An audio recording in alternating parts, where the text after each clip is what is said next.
When YouTube initially launched, many people had their doubts about what this new platform was, but as the internet developed and more people learned how to use it, YouTube swiftly turned into a place where people could express their creativity in ways that were previously impossible. Users could connect with people who had similar interests by uploading films of their hobbies, pets, and daily lives. Subsequently, YouTube later began paying creators a portion of its ad earnings. A YouTuber's job suddenly became a real career when businesses began paying producers to advertise their goods. At that point, it was no longer just a video sharing platform, but a new platform in making business. It's outstanding to think that you could share a small portion of your life online and instantly make millions of dollars. The most sought-after job in the world, according to several studies, is becoming a YouTuber. Not a pilot, not a doctor, nor a teacher. 75% of young people aspire to become YouTube stars. And when the mainstream media discusses this, they typically do it in a condescending manner. As if to say, these youngsters should definitely get real employment. And the reason for that is that the word influencer has earned a bad rep. Many people believe that influencers are untalented narcissists who fabricate their life for social media and are paid exorbitant sums of money to promote things for businesses. That may be partially true in some circumstances. Nevertheless, there are numerous definitions of an influencer. Numerous social media influencers are extraordinarily gifted artists. Because the simplest definition of an influencer is simply a person with the capacity to influence potential consumers of a product or service. The fact that anyone with a smartphone and a social media account has the ability to amass a following and exert influence over others is not really a novel concept. Celebrities have always done that. Everyone can access it. That means that more individuals than ever are earning money from their hobbies and interests, whether it be gaming, music, art, cooking, sewing, or anything else. Yet, this is when things start to become truly intriguing. In the past, if you were a content creator, Company X would pay you to promote their product in your material, and you would earn money by advertising other firms. Cool. But now, content producers are beginning to understand, well, what if I start my own firm and market that instead? One of the most well-known instances is Mr. Beast, the philanthropist we all love, started a chain of burger restaurants, which has over 1,000 locations at this time in numerous nations.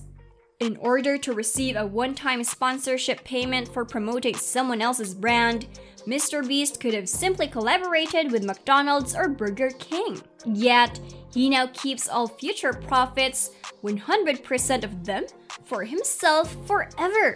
In addition, he is developing a business in which he has equity and which he may eventually sell. Another example is the fact that Graham Stephan and Emma Chamberlain both started their own coffee companies. At first sight, this can just seem like high-end stuff, but it isn't. These are independent, standalone companies that are simply getting off the ground by focusing on social networking. Consider this. A typical new firm just lacks the brand power or familiarity to compete, which is one of their major issues. If you wanted to launch your own coffee brand right now, but didn't have an audience to advertise to, you would have to spend outrageous sums of money on marketing just to get anyone to know about it in the first place. And why would they care about this arbitrary new brand in the first place?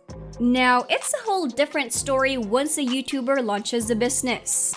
They already have a well-known brand that people adore, and they already have a devoted following to whom they can market their goods and services, resulting in a rush of new clients from the very first day.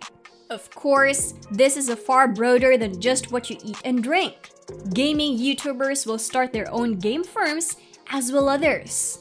We'll see tech YouTubers creating their own tech businesses, and we can really say that the options are absolutely limitless. Now, I kind of have the idea of what's going inside your mind right now. Being a YouTuber is one thing and running a business is another. Not all YouTubers can possibly be good at running a business too, right? You're correct, but they don't have to. They only require smart alliances with someone who can. Do you believe Mr. Beast could have started a burger chain on his own? To make these kinds of agreements, he engaged with a business manager, and together they teamed with a company that assisted in the establishment and operation of Mr. Beast Burger. In order to avoid them having to figure everything out on their own, YouTubers collaborate with another person or business to develop a good or service. A large portion of the logistics may be taken care of by someone else, freeing up the YouTuber to concentrate on branding and marketing. To help their audience feel even more connected to this new brand, the YouTuber may, for instance, include behind-the-scenes footage of running this new company along with the items in their videos. Additionally, because YouTubers have a close contact and knowledge of their audience, they are able to determine which goods and services will be most appealing to their followers. The products are given names based on the channel hosts, similar to Mr. Beast Burger. As a result, it's far more enjoyable for fans and actually increases your attachment to the Mr. Beast brand as a whole. You probably don't just make one purchase from them. You return time and time again as a repeat customer, which indicates that you routinely connect with the business, not just online, but also in the real world. But here's the straightforward truth. If you plan to create your own content, think of yourself as an entrepreneur instead of merely an influencer or video creator, and a whole universe of opportunities will open up. The main distinction is that you can create your own company, in which you have stock, as opposed to doing a one-time sponsorship to further someone else's brand. As a result, it might be much more profitable for you and much better for your followers. So let's do some math to support this. Let's imagine you develop a product that costs $5 per unit when it is mass-produced.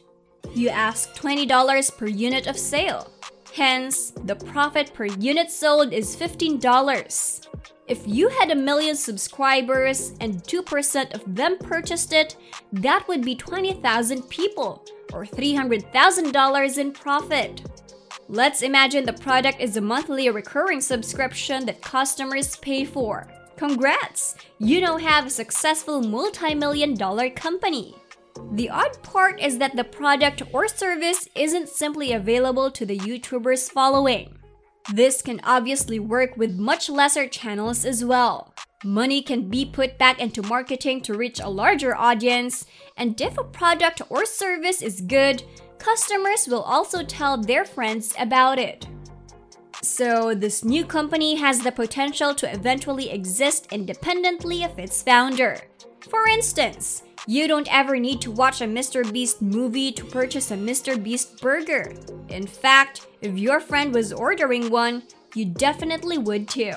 Mr. Beast is a standalone company in and of itself. Now, I'm not saying this is simple, even if you do team up with a business to offer your own goods and services. But I am predicting that there will be a lot more private label businesses eager to partner with creators. Considering that the most valuable currency is attention, you can earn a lot of money if people are viewing your material and you. It's that easy.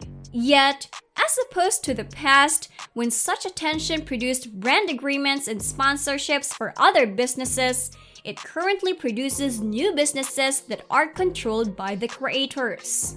For instance, people love to criticize the Paul brothers and the Kardashians, but like it or not, they are extremely wealthy because they are masters of attention. And then diverting that focus elsewhere, whether it be on the sale of pricey beauty items or pay-per-view boxing. It just depends on where you focus it if people are paying attention to you. But there's one more element to this puzzle. Matching the right product or service to the right audience is where the big money is. You'll see that I frequently mention YouTubers in particular, But what about TikTok or Instagram stars? And while it's true that these principles apply to anyone with an audience and attention, I do strongly believe that YouTube has a lot of advantages. For example, videos on YouTube can be evergreen, which means that once you build a library of content, the algorithm will continue to promote it indefinitely.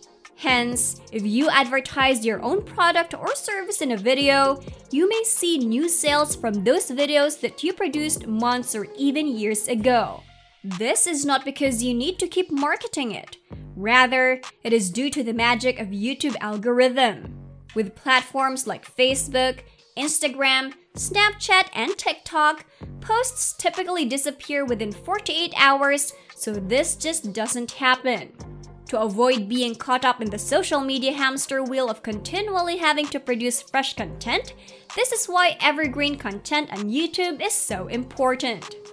Moreover, because YouTube videos are longer, you may establish a far stronger relationship with your audience. People are more inclined to purchase from you and your company if they like, trust, and respect you more.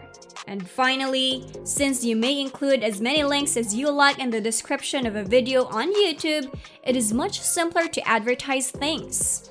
Hence, if you already have a following on another site, that's fantastic. But think about bringing some of them over to YouTube. So over the next few years, the creator economy will undoubtedly be an interesting place to be, believe me. Finally, the potential of it is beginning to dawn on people, but this is truly just the beginning. Let me know in the comments below if you enjoyed the video, and make sure to leave a like, subscribe, and turn on post notifications as always. To follow Luxzoid on social media, please review the links in the text description of this video. Thank you in advance for your feedback. I am Miss Luxurious, signing off for now. Do not forget to visit our YouTube luxury channel Luxzoid to explore the exemplification of the great state of comfort and extravagant living.